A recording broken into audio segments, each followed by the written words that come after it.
So in this chapter of My Hero Academia, we actually end up carrying on exactly where we left off last week with the Endeavor and Co. versus All for One fight, and we're starting this chapter off with Endeavor not looking very good. We only see him once in this chapter, and he's not looking hot when we do see him, but before we talk about that, let's dive right into the chapter. So this week's chapter was pretty decently, it was a decent sized chapter. It was a couple pages extra, I think, over what the last chapter had. So we got a decent amount of information, decent amount of fighting in this chapter. And we got some pretty cool scenes with all of the other people that came into the fight after Endeavor. We got some pretty cool scenes with them.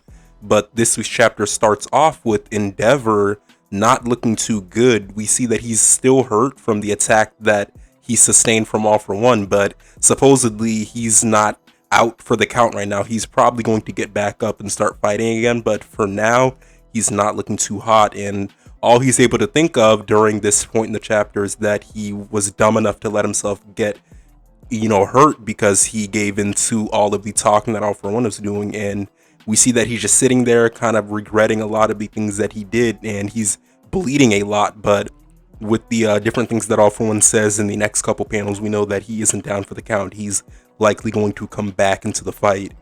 In this panel, Hawks is basically kind of telling us what we're thinking in our minds, that Endeavor isn't really down for the count, that the attack must have missed his lungs or any vital organs, so he's most likely going to get back up at some point, but for now it's going to be just Hawks, Tsukiyomi, and Giro all fighting together to try and do as much damage to All for One as possible, and we see this in the coming panels.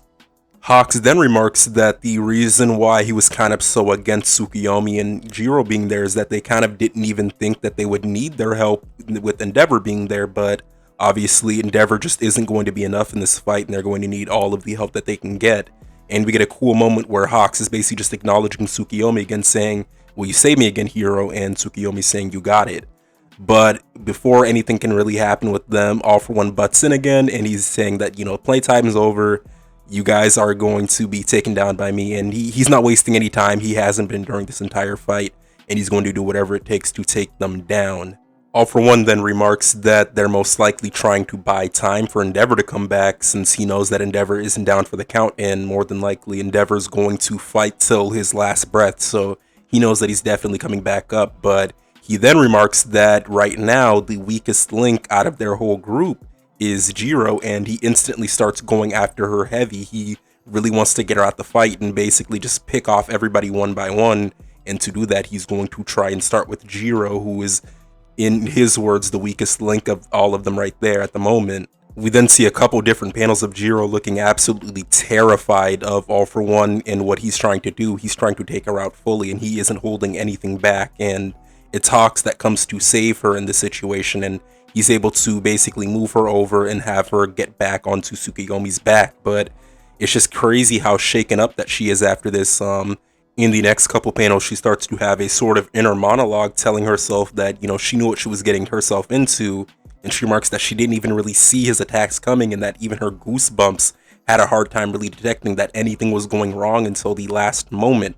And she remarks that Midoriya, Aoyama, this is what you guys have been dealing with all this time, and it really does just show the fact that most of the members of Class 1A haven't really encountered anything as evil as All for One in face, in person, like right in front of them. Only a couple people, I would say, like Yaoyorozu, Ida, like them, when they had seen him when he was about to have his fight with All for One again, they obviously saw the true terror of seeing him in person, and they weren't even as close as Jiro was in this situation to him, and they were terrified at the time. So you can only imagine what it's like for somebody that's never experienced something like that to be face to face with pure evil like All for One. All for One then says, "You're shaking, poor thing. Did you think this was some kind of school trip?" He's very much disrespecting Jiro and everybody else in the situation, but he's trying to go for the kill. He pulls out it's a sort of beam cannon made out of his arm, and he's trying to annihilate Jiro and Tsukiyomi at this point. And we see Hoxxy, he looks frantic. He really wants to try to get them out of the range of this cannon, and the cannon just looks super menacing, and I really like how Horikoshi drew this. It's insane just how big it is too compared to the size of the two students. It's very big. And of course, at the bottom of the panel, he had to throw in a sort of comic book reference saying that you guys aren't even a part of the main cast. And I really do like what he's doing with this. He always has that whole comic book thing where he's always talking about different people and how they relate to the comics he used to read. And I really do appreciate that he's still going on with it. I guess he's just a really big fan of comics. Although he has that cannon out, this isn't really stopping him from going on the offensive against even Hoxxy at this point. He's using different quirks to go after Hoxxy, and he's saying that you're utterly useless. And he's saying, did you really think that you would have a bunch of wings in the situation? And he's basically just rubbing it in that they're not going to be able to really take him down, and he's enjoying it most likely. He then starts talking to Giro in the situation. He starts asking her, did she think that rubbing shoulders with extraordinary people were to somehow make her think that she was someone special too and worthy of facing off against the Demon Lord? And we see Giro did take a lot of damage in that attack right there. We see that one of her earphone things on her ears has been completely ripped off, and she's bleeding pretty profusely from that wound. And she starts talking to him in like a weak voice. We can see that in the paneling, it looks like her voice is very shaky, very scared, but she's still talking back to this being all for one, and she's not really, she's scared, but she's still talking back to him, so we can see how brave she is, and she's saying that all you talk about is who's weak, who's strong, who's special, and who's scared, and she says that I don't really care about any of that, all I know is that you made my friends cry, and we see a very beautiful panel with her, and we see that she doesn't care about any of that. She's going to do whatever she can to get back at the person that has been toying with all of their friends' lives for so long now. She then shoots out a very high-powered heartbeat wall, and it's called Heartbeat Wall Legato, and All For One then starts speaking to her again, saying motivation, spirit, ability, and he speaks to himself saying those concepts only exist in the realm of the weak. And he's saying it's useless in the face of absolute power, and he starts to try to go in for the kill, and we actually see that he's being held back by the spirit of the users of the different quirks that he's stolen. And this is going back into what Star and Stripes did to his quirk. She's literally, even though technically she did that to the other version of him that was in the Shigaraki body, we see that the spirit, like, it's really infected the entirety of his being, and we see that his quirks are retaliating against him. They're all fighting back, and they're not being used by him since they're not really in control, or he's not really in control of the quirk. So we can see that Star and Stripes really did play a big role. Even though she passed away, she played a big role in nerfing him and taking away some of his power, since we see that a lot of his quirks aren't even going to be listening to him, and they're retaliating against him inside of his own spirit. So in this moment, Hoxxy doesn't give in, Giro doesn't give in. They instantly go on the offensive again while he's down and can't use any of his quirks seemingly, and they use a combination attack, and this combination attack is called Sonic Vibration Propagate Wind Cutting Blade, and we see that it's actually able to cut into All For One's mask, and this is where the chapter ends this week, and we're going to be on break next week, so no chapter, but I just want to say that was a very good ending portion of the chapter. I very much enjoyed it. I'm just happy to see that Star and Stripe's sacrifice wasn't really done in vain, and that she actually is actively helping out all of the heroes.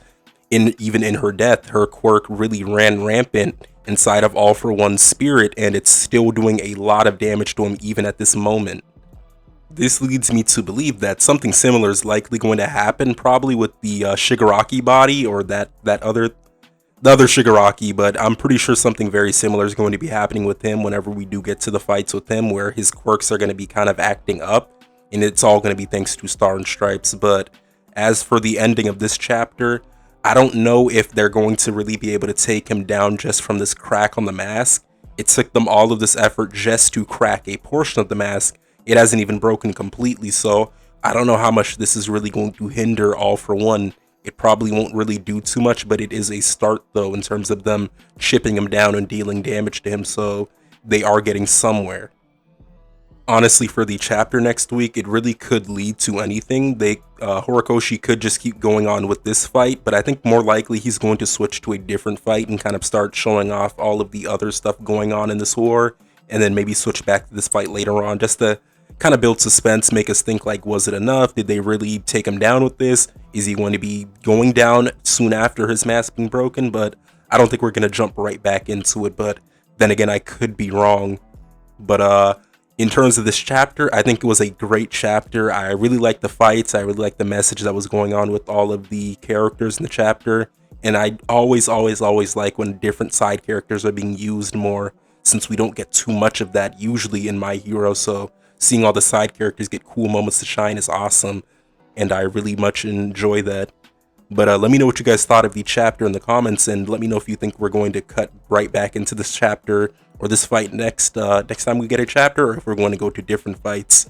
I'm also thinking of making a video. I'm probably going to do a video on what I think potentially the second user's quirk could be, and some other stuff kind of going to there. It won't be too long of a video, but I definitely wanted to get that out. So let me know if that's something that would interest you guys in the comments. But let me know what you guys think of the chapter. Like the video if you liked it, and subscribe, as it really does help me out. I really do appreciate it, and I always see people showing support whichever way possible that they can, so I really do appreciate that. But thank you for watching, and I'm out. Peace.